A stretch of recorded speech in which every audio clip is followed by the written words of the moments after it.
Well, hey everyone, and welcome to another exciting episode of Secrets to Real Estate Investing. We have with us today a very down-to-earth man. I'm really excited to have him on the show, Mr. RJ Bates, who has done all kinds of different real estate investing, and I can't wait for him to share his story and his successes and what he's learned along the way with you today. So with that, welcome to the show, RJ. Thank you for having me, Holly. Oh, I'm so excited to have you. So why don't we start with you telling our listeners a bit about your background and how you got started in all this? Absolutely. So back in 2012, I made the decision to become an entrepreneur, and I started a business with my partner, Cassie DeHaas, and it was not in real estate investing. We were a consulting agency for general contractors, and from there, I gained the idea, hey, why don't we actually become a general contractor or roofing contractor so our employees can get some experience?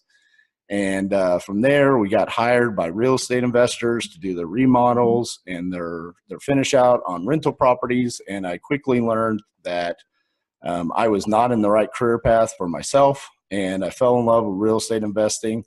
I'll never forget one of the first rehabs we did for a real estate investor. He was telling me about a wholesaler who had sold him the property, and I asked him what that meant, and he told me, well, this guy went out, he found the property, and then he sold it to me so I can do the work. And I'm thinking to myself, I'm like, so this guy found the house and sold it to you and made a spread and did no work. This seems genius. And so from there, I just did more research, and that's when we decided to attempt to flip a house, and we successfully flipped our first house. And then I learned more about wholesaling, and this was towards the end of 2014. We actually got our first property under contract and attempted to wholesale it. Didn't know what I was doing, got it under contract, slapped it on Craigslist. Within a couple of hours, gentleman called me. He was at the house. Said, hey, I got to get in. And I said, I didn't know what to do. I was like, oh my goodness, this guy wants to get in. This is actually working. And he's like, oh, the back window's open. Let me crawl through. And I'm freaking out because I'm like, this is not how this is supposed to go. And he's in the house and he's like, okay, I'm ready. I'll do it. I'll take the house. And at that point in time, I was sold. I knew that this is what I was going to do for the rest of my life. So on that first deal, we made $7,000 assignment fee. And the day of closing, when I made the $7,000, I was doing a roof project in Denton, Texas, and the entire project was for $7,000. And I just had that coming to Jesus moment where I was like, I made $7,000 profit wholesaling this property, and now I'm going out and I'm sweating, I'm carrying shingles and all of this to make a total of $7,000. And I made the decision right then and there that I was going to be a real estate investor for the rest of my life. Awesome. Yeah, my husband will talk about brain jobs versus body jobs. And the roofing job was a body job. You have a lot more risk of injury unless you're one of those guys crawling through the windows, which my husband has done plenty of that too. Oh, did I say that out loud? No. Right. If it's just open, it's just. Exactly. They're inviting you in, right? Yeah, and tell me this. That was a unique moment. I didn't quite know what to do. I didn't know what to do at all. I didn't even really know how to find a cash buyer for a wholesale property. I just looked it up, and one of the easiest ways to do it was posting it on Craigslist. And so that's what we did. Very quickly learned that there's much more that goes into wholesaling, and I was lucky on that first one, but it did work out for us.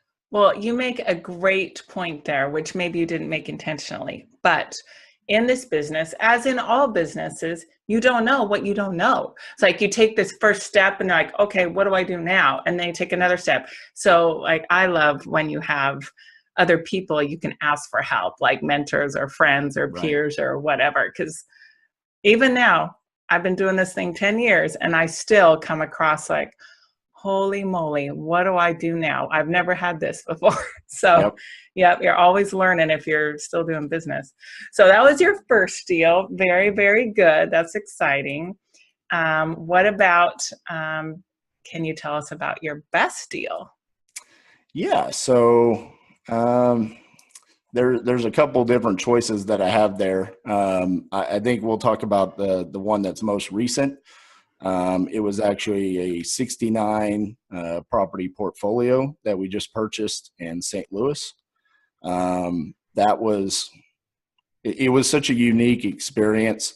The deal was actually brought to one of my partners. He's not a part of Titanium, but we have done joint venture deals on rehabs and other rental properties and a lot of co-wholesales together. And he got brought this lead in St. Louis, and he actually presented it to someone to be a potential private money investor. And she misunderstood, and she actually went out and she purchased it herself. And she got in a little bit over her head, and she tried all of the properties needed rehab. And these are very low equity, high cash flow properties in St. Louis. And she had never rehabbed that many properties or done anything remotely before. And so she got to the point where she was just mentally distressed.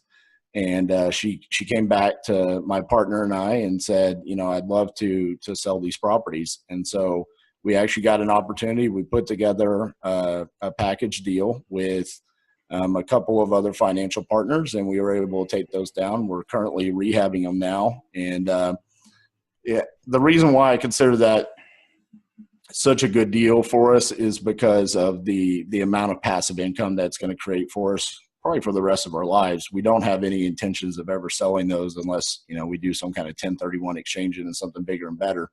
But it's just one of those situations that it was kind of an eye-opening experience for me, and realizing how much that can impact my life. And now it's kind of become an obsession of mine, where our new goal is that we want to be able to generate $100,000 net passive income a month. That's really like my sole goal in everything that I do. We still wholesale, we still rehab properties, but all of that is to create revenue so we can take down long-term and short-term rentals to create that passive income.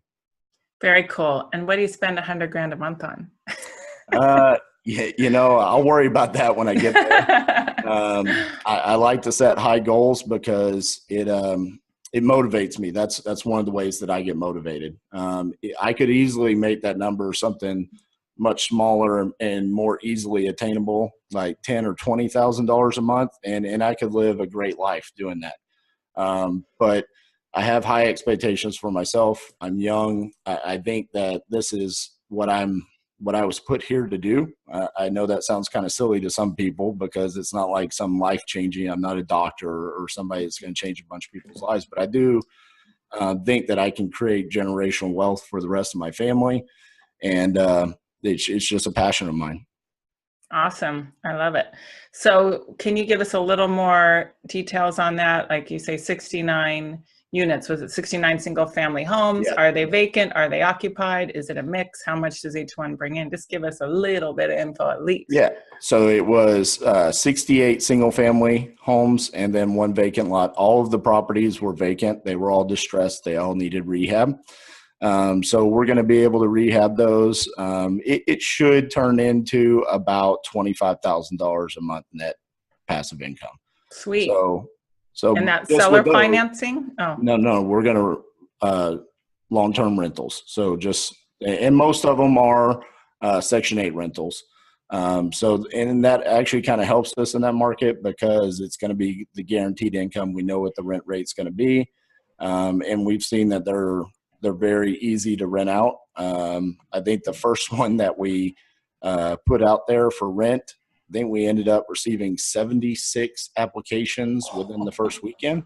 That's a little overwhelming. Awesome. Yeah, which is awesome because it was like, well, there you go. Now we have enough applications for all of the properties that we have. So, that's sweet. Yeah, or you can say maybe the rent was too low if they got that many applicants, huh? That is true. It could be, but I think we're honestly, we were very conservative with our analysis to begin with, and we're actually being able to get more rent on each unit than what we estimated. We were estimating somewhere between $750 to $800 per unit, and right now we're getting somewhere between $850 to $900 per unit. Sweet. Okay, so my question to you on seller financing was, when you bought it, did you get seller financing from the seller? No. You had to pay cash for it, or use a hard money loan, We did or? take out a hard money loan, and then we used some private money for the cash to close. Cool. Yeah. But I can see why you would interpret it that way, because a lot of people do buy things and then seller finance them instead of Right. lease them, because they don't want to deal with the maintenance issues. And they say, well, if you I do seller love that financing, you don't strategy have as to do well. that. So Absolutely. I love that strategy as well. It's just not what we wanted to do with these, just because we saw the potential of if we keep them long term, and we didn't want to run into, people either, doing cash out refis or eventually paying off the notes. We wanted to keep them long term. yeah, don't pay off those notes. Keep that income coming. Exactly. I get that. I get that. Okay. So my last deal question for you is, can you share with us one of your worst deals or lesson learning opportunities, assuming you had any of those? I know maybe you didn't, but Absolutely. We have had a couple of deals that were not so great. Probably the one that I felt the most pain on, and I'm still feeling pain on, is we did our first remote flip. So this was down in San Antonio, Texas, which is about a 3.5, 4 hour drive from Fort Worth. And same partner that is in St. Louis was our partner on this one. And what we ran into is we were not prepared. We did not have the appropriate boots on the ground for this. We did our due diligence. We got referrals on the general contractor that we hired, but they did not handle the project appropriately. And I ended up having to travel down to San Antonio quite a few times early on in this project. We went well over budget. I think everything in the house we've probably done 3 to 4 times, literally. I hate that. And yeah, it's been miserable. And then we couldn't sell the property. It would not sell.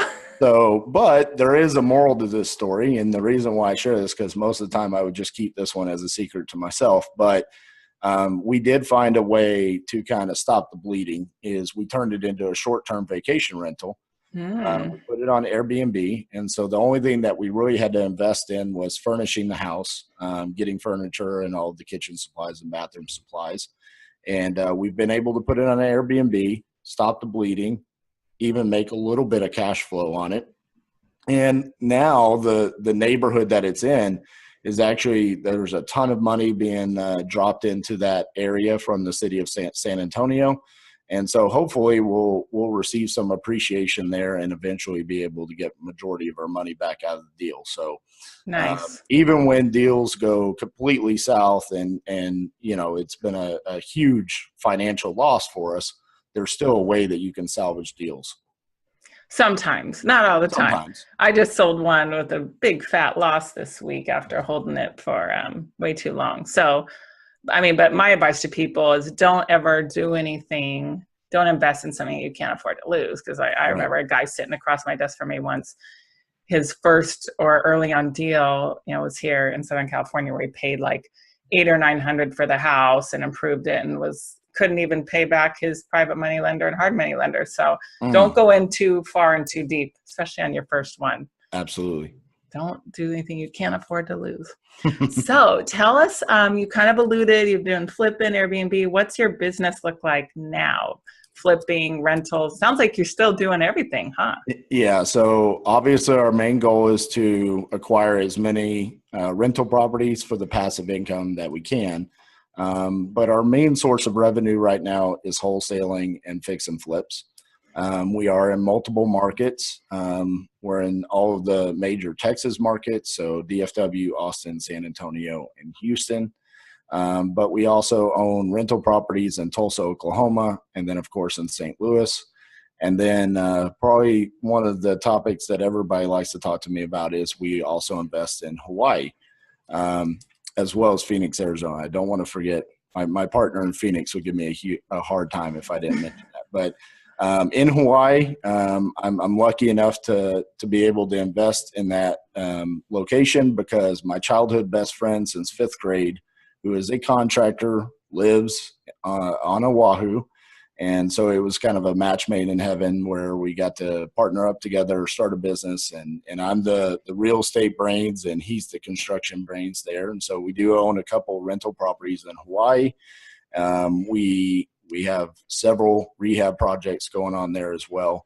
And we're even attempting the wholesale now. So, and oh my gosh, you probably have to travel there, don't you? Every now and then. It's required. You gotta be your own boots on the ground sometimes, right? Absolutely.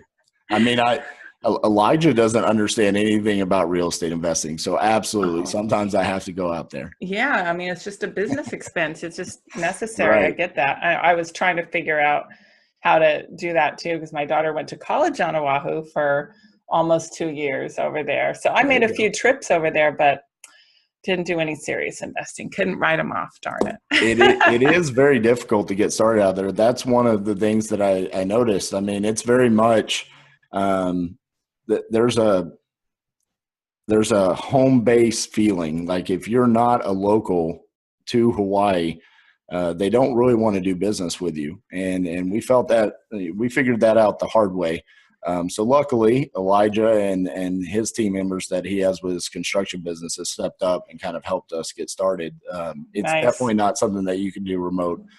They hear my accent way too early, and they're like, "You're not from here. We don't want to do business with you." So they also don't like to share their waves. My daughter's a surfer, and yeah, she encountered that too.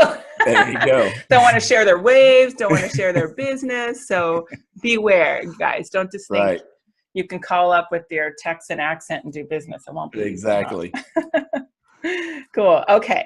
So I am most excited to get into a little bit of discussion about how you are marketing for deals and how you have expanded beyond the typical postcard mailers. So tell us about like what you were doing and what you're doing now. So this is awesome. So of course, we have to do the direct mail and the cold calling and the door knocking and all of that stuff, bandit signs. But one of the things that we've really captured and embraced in Titanium has been digital marketing, utilizing Facebook ads, Google pay-per-click, retargeting, and email marketing. We've seen that we actually get sometimes better deals utilizing the different forms of digital marketing. A good example of that is I live in a house that I got off of a Facebook ad that we spent less than $100. We saved someone from foreclosure. We captured quite a bit of equity in it. It was a newer home, did not need any rehab done to it. And for less than $100, I got to move into a house that I love living in, and like I said, captured a bunch of equity. My partner's also done the same thing. We have gotten some of our best rehab deals and rental properties from Facebook ads and Google pay-per-click. It's just such a powerful tool, and I think it's so underutilized with real estate investors. So at this point, we've actually created a new business, Titanium Digital Marketing, and basically what that's going to be is like a coaching program. It's going to be a subscription-based service. Where it's going to be right around $99 a month. And we're going to have weekly coaching calls and webinars, teaching people, other investors, how they can utilize the same strategies that we've used that have been successful, and actually how to create those Facebook ads and those Google AdWords ads to achieve the same results that we have. Awesome. Okay. Going back to one of the first things you said, in case someone, I think this is really cool how you bought your house. I think you said before we hit the record button, you bought it subject to, is that right? Yes. So tell us about what that deal looked like. Did you have any arrears you had to catch up? And what does that mean to buy a deal subject to?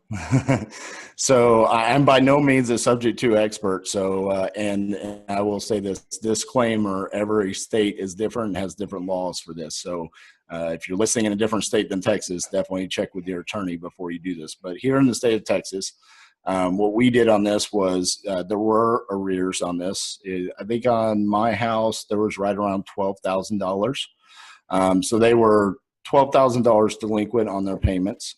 We had to catch those up. And basically what they did is they signed the warranty deed over to us and gave us power of attorney over the property. And what we were liable then for was their existing mortgage. So it stands for subject to the existing mortgage. So basically we were then liable for their existing mortgage, which it was a significant amount less than what the house was worth. But they were days away from foreclosure. So Wow. our benefit to them is we're saving them from foreclosure, and we still know them. We now know that they've moved on and they've gotten a new house and gotten a new mortgage. But yeah, they signed the deed over to us. They give us a power of attorney. We go file it down at the county courthouse. It costs like $36. We make up the back payments, and then you're liable for the monthly mortgage payments thereon until whatever your agreed time is. Some people keep the existing mortgage for the length of the term. For us, we always tell them that we will pay off their note within 2 years.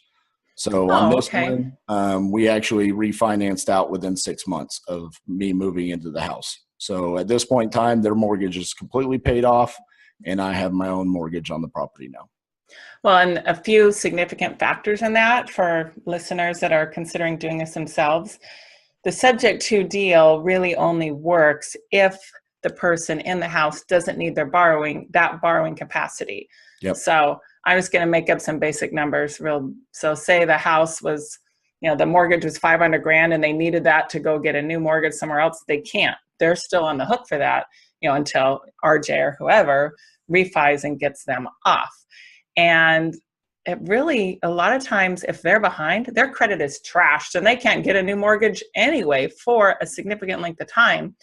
Or, I just saw a deal recently where it was an older lady. She didn't care. Like, I could have probably done the whole subject to thing, but there was enough equity in it to flip anyway. But definitely look at that. And if you don't know how to look at that, learn about it, because that is a much cheaper money source than hard money if you're going to flip houses. And if you're going to hold it as a rental, if they don't care about getting their mortgage paid off, what a sweet deal that you don't have that on your list of liabilities. Sure, Right. You're still going to take care of it and pay it. But, as you accumulate more and more rentals, depending on where you are and what your situation is, you can only get so many loans in your own name a lot of times. So Right. keep it in someone else's name, huh? Yeah, and the other thing is make sure that you completely understand their situation. Most of the time I don't bring up subject to unless they're extremely distressed and they're near facing foreclosure. I'm not going to go into someone that's missed, one payment and they have, sometimes up to, 100 or a couple $100,000 of equity and ask them to lose that. If the numbers make sense for me to do it another way, the only time I'm really going to bring up subject to is when it's a really extreme situation. And I feel like that's the only way that I can help that person out. That's kind of my personal feelings on it. And just to add one more thing to that, you don't have to take over the mortgage and give them nothing. I've done it lots of times where I pay them out for their equity, but I'm just so happy for a bank loan at 4, 5, 6%, which is cheaper than hard money, which for me here is going to be at least 9%. So I'll do that. And that works great when you're flipping too. If you say, hey, I plan to pay you off in about 6 months. He's like, hey, you'll have it off your name. But yeah, it's really important to make sure people know what they're doing, because I bought a deal from a wholesaler probably 5 years ago. And the seller was a doctor in Los Angeles, and it was for a rental out in the Palm Springs area. And this doctor did not understand what he was signing and doing. And of course, I'm removed. There was a realtor in between everything. So I didn't say, hello, Mr. Doctor, do you know you're leaving the mortgage in place? But when the deal was done, he was like, Holly, why is this mortgage on in my name? When are you paying it off? I'm like, that was never part of the deal. We have a contract for it. And it was like 2.75% interest. So I didn't want to give up that mortgage. So yeah, I feel really bad for him, but everything was done legally. You brought up a good point. I want to go back to it to make sure people understand what you meant by that. Is there's been multiple times where I've gone to a seller and thought subject to was the best play, but they had so much equity, and they've even said, if I could walk away with $20,000 or $30,000 in my pocket, that I would be willing to do whatever you need me to do. And so to your point, yeah, I'm going to keep the 4 to 5% interest rate. And then I tell them, I even show them exactly what we're going to do. Hey, we're going to come in, we're going to do paint, carpets, kitchens, bathroom. We're going to sell your house for this much. Based off the days on market, it should be 60 to 90 days before we get this done. I will give you the $30,000 when we close on the property in the back end, and they are perfectly fine with it. I've done that multiple times. I've also, if it's low enough and we're in a position where we can financially do this, I'll give them whatever they're asking for up front. Let's do a subject to, I'll give you 10 grand today and you walk away and it's now my property. So yes, you don't have to not give them any cash. You can definitely, compensate them. Yep. Yeah, for sure. So cool. Well, we're getting here near the end of our show. So listeners, I know RJ mentioned that he's doing this new digital marketing company. How exciting is that? Because he's had a lot of success, obviously, and he's going to start sharing and teaching others how to do it. So he's putting together a little top tip sheet for you so that you can get started with this if you haven't, and you can get that download at hardhatholly.com/97 because we are show number 97. And you can also text to the number 38470. That's 38470. You're going to text hard hat with no spaces. And if you text me there, you'll get this week's download and access to all of our prior downloads as well. And I'll just shoot you a text once a week letting you know when our latest show is live. So text to 38470 hard hat. So RJ, do you want to talk anything more about your tip sheet and like a few general ideas that you'll be teaching people? Yeah, so to give a little bit more information regarding that company, my partner, Jean Ginsberg, is going to be really the digital marketing expert. That's all she does is digital marketing. I'm just bringing the knowledge and the influence on the real estate investing side. So I'm by no means claiming that I'm a digital marketing expert.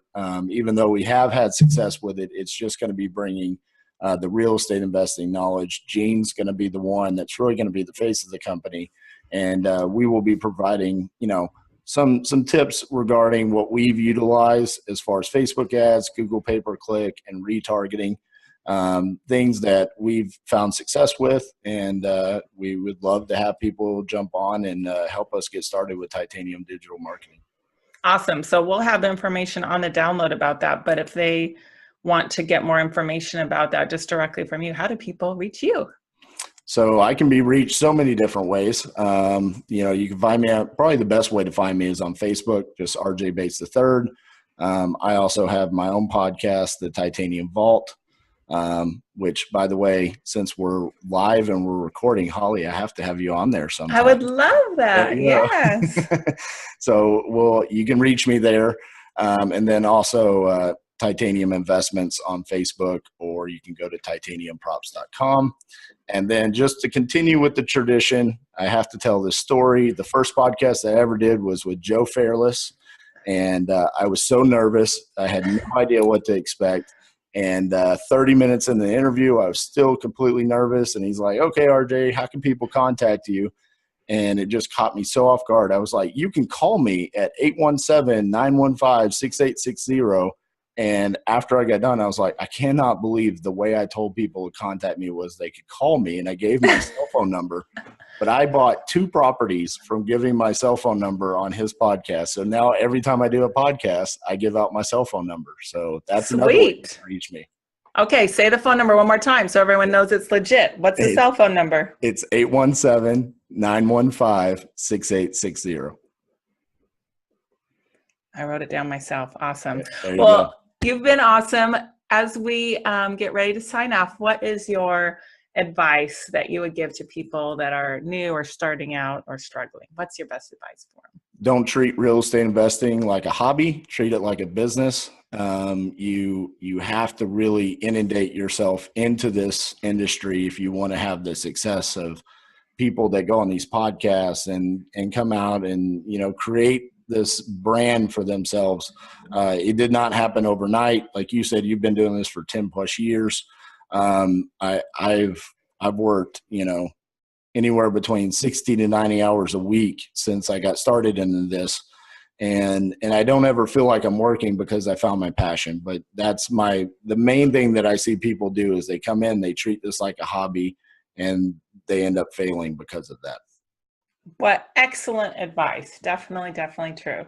Got to treat it seriously. Well, thank you so much. It's been wonderful to hear some of your stories and your advice. You've been fantastic. So thanks so much for joining us. And listeners, get out there, take some action, and treat this seriously, just like RJ said. Thank you, Holly. Hey there, thanks for watching the video. Make sure you like it and click subscribe to get notified of more videos. And you can go to hardhatholly.com for a free download on secrets to finding great deals.